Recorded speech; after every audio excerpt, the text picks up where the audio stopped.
या माध्यमातून महापालिकेला पण इशारा द्यायचा आहे, इतक्या सख्तपणे पहिला तुम्ही सर्वे करा, ज्यांची लायसन आहेत त्यांना तोडले. हे ब्रिटिश राजवट नाही आहे. पण काही ज्या पद्धतीने आज माझ्या ढिला रोडला मी जाते आता संध्याकाळी पोलीस स्टेशनला, मारतात म्हणजे काय, ज्याचा धंदा आहे उचलायला आल्यानंतर तो जरा जवळ करत असेल आणि जरा थांबणा वगैरे तर तुम्ही त्यांना मारणार. पोलिसांनी पण एवढी दादागिरी करू नये. गरीब आहेत ती मुलं, जे मध्यमवर्गीय आहेत. मला सांगा, ज्यांच्याकडे सगळी सुबत आहे तो जाऊन फुटपाथवर बसेल का? आणि हा विषय या महाराष्ट्रात होता, म्हणजे सगळ्या देशात आहे हा विषय. फेरीवाला आपण सर्वेक्षण केलं आहे 2006 पासून. पण सर्वेक्षणाचं राज्य सरकारकडून दोन्ही, म्हणजे आधी कोण होते नंतर अजूनही त्याच्यामध्ये कुठलीही सुस्पष्टपणा आलेला नाही.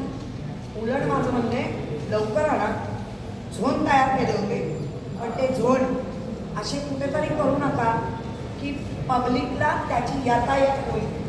ते झोन कम्फर्टेबल असू दे, लोकांसाठी कम्फर्ट असे करा. आज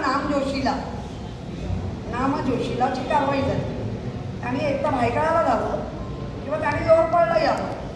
म्हणजे साधं काय घ्यायचं तर 1 किलोमीटर किंवा अर्धा किलोमीटर यावं, या गोष्टीचा विचार व्हावा. पोलिसांनी हस्तक्षेप करतायत, तुम्हाला वरून संदेश येत आहेत, याचा अर्थ वाटेल तशी मारपेट करू नका.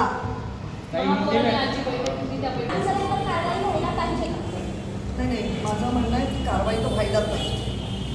ते तुम्ही जे म्हटलं पोलीस आणि यांचं, आज पण मी काही गाडी, आज काय तुम्ही फोन करून गेले नसणार, आता फोन करून जातात. मग ठराविक लोकांना फोन आले, तिथले कोण नाही कोण असतात.